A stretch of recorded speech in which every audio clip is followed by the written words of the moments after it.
சாட்டையடி போராட்டத்தில் ஈடுபட்டால் மத்திய அரசு சார்பில் பெரிய பதவிகள் வரும் என்று அண்ணாமலை எண்ணுகிறார் போலும். இது பகுத்தறிவு அற்ற செயல், சுத்த காட்டுமிராட்டித்தனம் மட்டுமல்ல, கேலிக்கூத்துக்கு உரியது என்றும் திமுக அமைப்பு செயலர் RS பாரதி தெரிவித்துள்ளார். அண்ணா பல்கலைக்கழக மாணவிக்கு இழைக்கப்பட்ட கொடூரம் வேதனைக்குரிய சம்பவம்தான். அதை யாரும் மறுக்க முடியாது. அதை வைத்து பழனிசாமியும் அண்ணாமலையும் அரசியல் செய்வதை ஏற்க முடியாது. அண்ணா பல்கலைக்கழகம் தமிழக ஆளுநரின் கட்டுப்பாட்டில் உள்ளது. அதை முதலில் அவர்கள் அறிந்திருக்க வேண்டும். ஆளுநரிடம் உள்ள அதிகாரத்தை மாநில அரசிடம் வழங்க வேண்டுமென முன்னாள் முதல்வர்கள் ஏற்கனவே வலியுறுத்தியுள்ளனர். காவல்துறை அனுமதி பெற்று அண்ணா பல்கலைக்கழகத்திற்கு நுழைவதை விட துணைவேந்தர் அனுமதி பெற்று நுழைவதுதான் மிகவும் சிரமம். பல்கலைக்கழகத்தை பொறுத்தவரை 24 மணி நேரமும் காவலர்கள் கண்காணிப்பு பணியில் ஈடுபட்டு வருகின்றனர். இந்த சம்பவம் நடந்தபோது பாதுகாப்பு பணிகளில் இருந்தவர்கள் விபரம் போலீஸ் விசாரணையில் கண்டுபிடிக்கப்பட்டுள்ளது. வளாகத்தில் பாதுகாப்பு இல்லை என சிலர் கூறுகின்றனர். அது யாருடைய பொறுப்பு என்பதை உணர்ந்து கூற வேண்டும். இது போன்ற சம்பவம் தொடர்பாக புகார் அளிக்கப்பட்டதும் குற்றவாளிகளை கைது செய்ய நடவடிக்கை எடுக்கப்பட்டது. அதிமுக ஆட்சியில் பொள்ளாச்சியில் பல மாணவியர் சம்பந்தப்பட்ட மோசமான வீடியோக்கள் வெளியான நிலையில் அப்போது ஆட்சி அதிகாரத்தில் இருந்த பழனிசாமி எந்த நடவடிக்கையும் எடுக்கவில்லை. ஆனால் அண்ணா பல்கலைக்கழக சம்பவத்தில் குற்றவாளி உடனடியாக கைது செய்யப்பட்டுள்ளார். விசாரணையும் மிகவும் சரியான வழியில் செல்கிறது.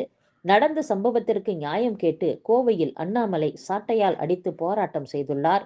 பொள்ளாச்சி சம்பவத்தின் போது இவர் சாட்டை போராட்டத்தை ஏன் கையில் எடுக்கவில்லை? இதுபோன்ற போராட்டங்களில் ஈடுபட்டால் அவருக்கு மத்திய அரசு சார்பில் பெரிய பதவிகள் வரும் என எண்ணுகிறார் போலும். இது பகுத்தறிவு அற்ற செயல், சுத்த காட்டுமிராண்டித்தனம் மட்டுமல்ல, கேலிக்கூத்திற்கு உரியது.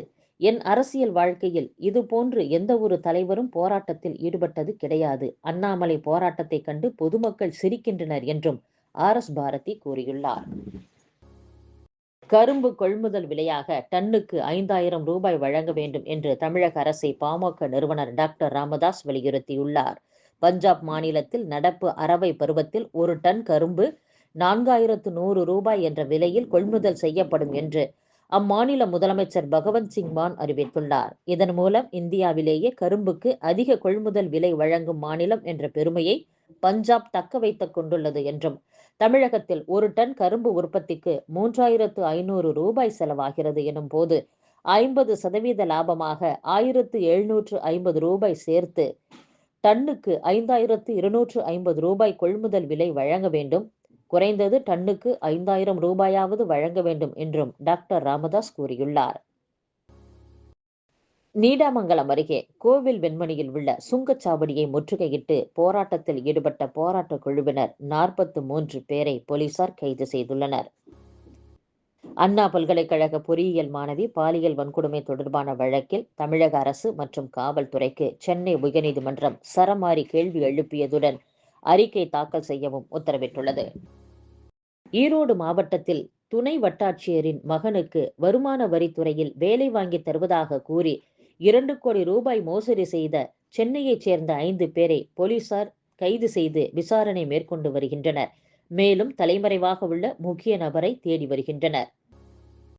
சென்னை போக்குவரத்து போலீசார் வாகன இரைச்சலில் இருந்து தப்பிக்க நவீன இயர்பட்ஸ் சோதனை முறையில் வழங்கப்பட்டுள்ளது. நாம் தமிழர் கட்சி தலைமை ஒருங்கிணைப்பாளர் சீமான் மீது திருச்சி மாவட்ட காவல் கண்காணிப்பாளர் வருண்குமார் தொடர்ந்த அவதூறு வழக்கை நீதிமன்றம் விசாரணைக்கு ஏற்றுக்கொண்டுள்ளது. நாம் தமிழர் கட்சியின் தலைமை ஒருங்கிணைப்பாளர் சீமான் மீது திருச்சி மாவட்ட காவல் கண்காணிப்பாளர் B வருண்குமார் அளித்த புகாரில் என்னையும் எனது குடும்பத்தினரையும் பல்வேறு பேட்டிகள் மற்றும் பொதுக்கூட்டங்கள் சமூக வலைதளங்களில் அவதூறாக பேசி வருகிறார். இதனால் எனக்கும் எனது குடும்பத்தினருக்கும் கடுமையான மன உளைச்சல் ஏற்பட்டுள்ளது. இதேபோல தொடர்ந்து அவர் உள்நோக்கத்தோடு பேட்டியளித்து வருவதால் சீமான் மீது குற்ற நடவடிக்கை எடுக்க வேண்டும். மேலும் இவ்வாறு அவதூறு தகவல்களை பேசி வரும் சீமான் 2 கோடி ரூபாய் நஷ்ட ஈடு தர வேண்டும் என திருச்சி 4வது குற்றவியல் நடுவர் நீதிமன்றத்தில் நீதிபதி பாலாஜி முன்னிலையில் கடந்த 1 மாதத்திற்கு முன்பு தனிப்பட்ட புகார் மனு தாக்கல் செய்திருந்தார் வருண்குமார் என்பது குறிப்பிடத்தக்கது. காசாவின் வடக்கு பகுதியில் செயல்படும் மருத்துவமனையில் இஸ்ரேல் நடத்திய தாக்குதலில் 25 பேர் உயிரிழந்துள்ளனர். திபெத்தில் மேற்கொள்ளப்படும் பிரம்மாண்ட அணை கட்டும் திட்டத்தால் தாழ்வான பகுதிகளில் பாதிப்பு எதுவும் இருக்காது என்று சீனா விளக்கமளித்துள்ளது.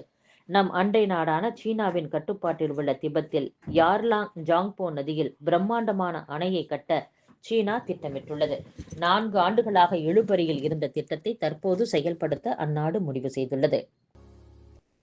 மும்பையில் 2008ஆம் ஆண்டில் நடந்த பயங்கரவாத தாக்குதலுக்கு மூளையாக செயல்பட்ட ஹபீஸ் சயீத்தின் உறவினரும் தடை செய்யப்பட்ட ஜமாத் உத்தவா அமைப்பின் துணைத் தலைவருமான ஹபீஸ் அப்துல் ரஹ்மான் மக்கி பாகிஸ்தானில் மாரடைப்பால் உயிரிழந்துள்ளார். பாகிஸ்தான் ராணுவம் நடத்திய அதிரடி தாக்குதலில் பயங்கரவாத குழு தலைவர் உட்பட 15 பேர் உயிரிழந்துள்ளனர். பிரேசிலில் பாலம் இடிந்து விழுந்த விபத்தில் 8 பேர் உயிரிழந்துள்ளனர், 9 பேர் மாயமாகியுள்ளனர்.